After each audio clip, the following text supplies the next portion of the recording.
Hi everyone, Darren and Dennis here. We've just released an article this week called 6 Keys to Converting Private Owners to Full Management. Now, Dennis, there's no secret you signed up 900 properties over 4 years in a town of a population of under 25,000.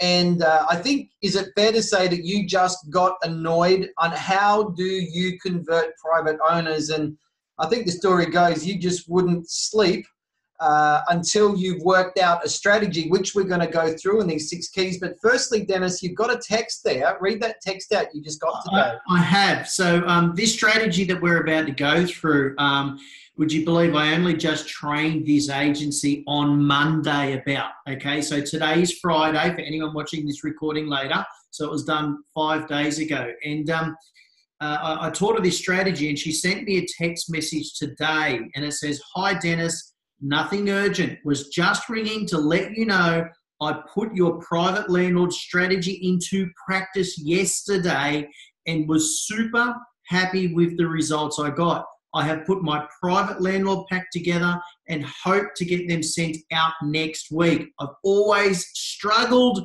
with this, but your script made it a lot easier." Big smiley face. And so thank you.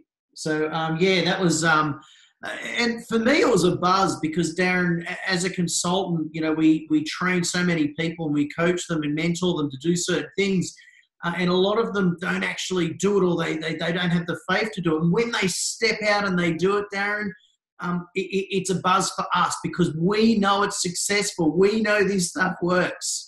So Dennis, let's get into it. And I know there's always a frustration for Australian property managers, of course, New Zealand and the United States, where there is a lot more private owners. In Australia, we enjoy, 70% of rental properties are managed by agencies. So let's go through and let's talk about these 6 keys. Now, also for all of our viewers, you can, there's a link supplied, whether you're looking in YouTube or elsewhere, there's a link supplied to go straight to this article. So you can see the keys, you can read the keys, also the tips and the scripts as well. So let's go through this. So Dennis, I'm just referring to the article that we've got online. And so key number 1, become a property management advisor. Quickly, let's just go through that one.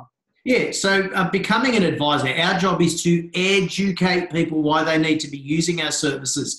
And taking that approach of picking up the phone and ringing them and saying, you have to use us, you should be users, to me is the wrong attitude altogether. Because straight away it's like that telemarketer that picks up the phone when you're at home and you know it's a telemarketer. You're already on the back burner. But when it's someone ringing up saying, hello, I've got some things to help you, you're now becoming a leader, and it's a different mindset in that approach as well. So Dennis, let's talk about your key number 2, tip number 2, which is making a useful landlord pack. Now in the article, I might just go through some of these because you've given the ingredients that needs to go on that landlord pack. So yeah. Number 1, and I'm reading without my glasses, so this is very interesting. We can see this printing. You need a property management marketing guide with useful tips on effective marketing, a tenancy application form sample, an ingoing inspection report sample, with a branded, full, completed example with photos. So giving a real working example as well. Landlord insurance information. Of course, in Australia and New Zealand, we've got access to landlord insurance. Very much a new thing in the United States. A lot of property managers there have never heard of landlord insurance or, rent default insurance. Sample bond lodgement form for Americans, of course, that's security deposit information. Smoke alarm safety information.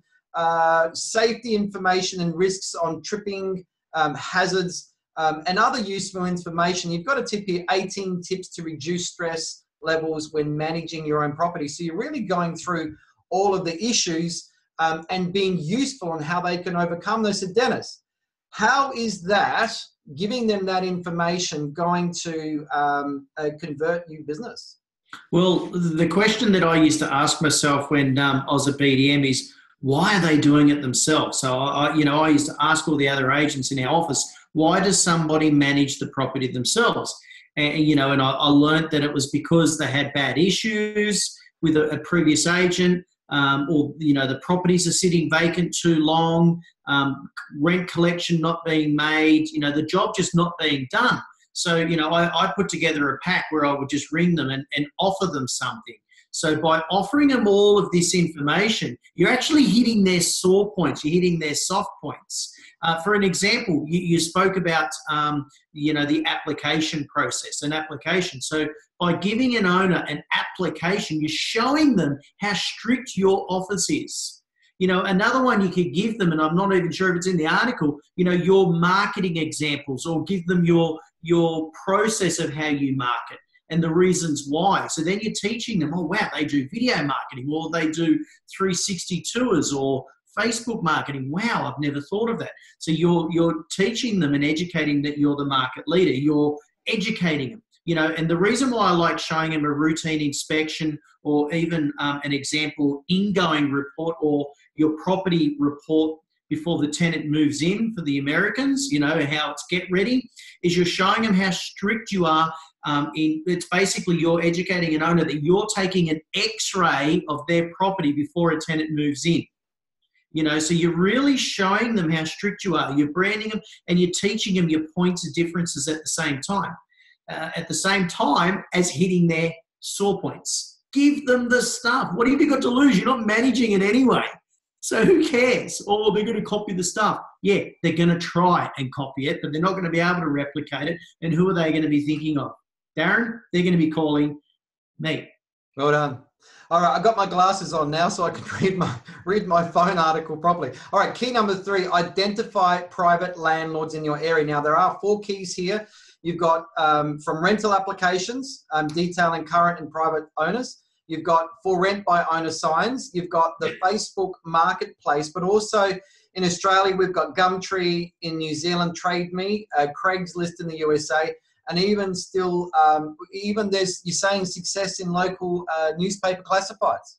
Yeah, as well. So I've got my phone. I've got my Facebook open right here. So I don't know if it's going to be clear. Bit hard to see. Bit hard. There we go. There it is. There's the marketplace. So you click on the marketplace, yeah. Right? So everyone knows where to click. You click on the marketplace, and at the top across here, it actually tells you what do you want. So it's actually got information there on for sale, or for houses, property to rent. There's a category on Facebook that tells you property for rent. So I've clicked on it on my area, and you can choose the region.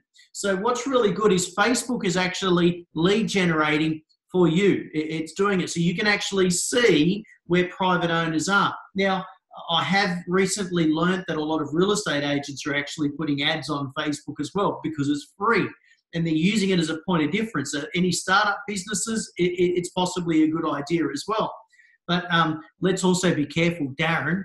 I wonder if any of the you know, people that are listening, their current tenants are trying to sublet a property, a room, should we say? So people should be on there anyway, checking. Now, Gumtree, obviously you mentioned Craigslist, all of these websites that are out there, they're actually handing us a name, a phone number, and an email and property address of owners. People pay for subscriptions for this stuff, right? But it's there. You know, no one can say, oh, I can't find any leads, when there's websites giving them to them. There's like 70 websites just in Australia alone. You could just Google private for rent portals, and you'd be surprised what comes up. All right, mate, let's move on. Key number 4, make contact by phone. Now, we've got a couple of scripts here. So if you have their phone number, you pick it up and give us a sample script. Hi, Darren. I noticed that you've got a property for rent, 52 ABC Street. How's that going? Yeah, we still haven't got a tenant yet. Okay, look, I've actually got some information that I'd love to help you with. My name is Deniz from Inspired Growth Realty. I'd love to send out a pack that will assist you in finding a better quality tenant, as you know, and even speeding up the process for you. What's your best email address? And I'll even email it through to you. I've got 18 tips on how to reduce the stress levels. I'll even give you an example of our application form. So basically, straight away, I want to help. Okay, I don't think any reasonable landlord is going to say no to that. Let's go on to key number 5. Now let's say we haven't got a phone number, we can't make contact by phone, so we're going to do it by letter. So what's some sample text that we could put in that letter? Well, it's quite similar. We notice that your property is for rent. Property management isn't just about collecting rent and charging a fee. The tenants are different, landlords are different, properties are different. So then it's just a matter of, if you're struggling finding a tenant, just post them some of those examples you can do, to send out to them. You want to try and hit those sore points, have a bit of a selling service there for them as well at the same time. All right, let's move on to key number 6. Make sure that you follow up. So if you're able to follow them up, what's a good script that we could give in a follow-up call? So from a phone call point of view, then I would just give them a call, let's say after a week. Hi, Darren, it's Dennis here. How things are going with your rental property? Have you found a tenant yet? Did you have a chance to read that information that I'd put through for you? Now, Darren, if you said to me, yep, I found a tenant, I did read the information, that's great. Then I would say, look, don't forget to lodge your bonds, because you've sent them an example bond lodgement form or a security, what is it in America? What do they call it? Security deposit. Security deposit, so you've sent them some stuff. Don't forget to do this. So, again, you're still educating them. Have you prepared the ingoing for them? So ask them questions. We take about 400 photos or 300 photos of a property. Oh, wow, you take that many. Yeah, look, would you like me to come around and help you? And you always carry your authorization form with you and have, your paperwork with them. Okay, so it's just getting in the door and building rapport. You might turn around and say, no, look, thanks anyway. I did read of it. It's great. I'll think of you next time. Add them to your database. So I think in summary, Dennis, it's really important we just become a useful resource for these people. We're not there to sell anything. We're there to just show them the complexities as well that's involved, and to make them aware of the hazards and all of those sort of difficulties that can happen in property management. We agree it's one of the most difficult jobs out there, and then manage it themselves without that experience just makes the job harder. So, mate, good session, some really good teaching there. Again, look out for the link to this article. It has all of that information in detail with the scripts that Dennis gave as well. Also, the list of the things that goes in the Landlord Pact. Check it out. That's been a really good teaching session, Dennis. Well done.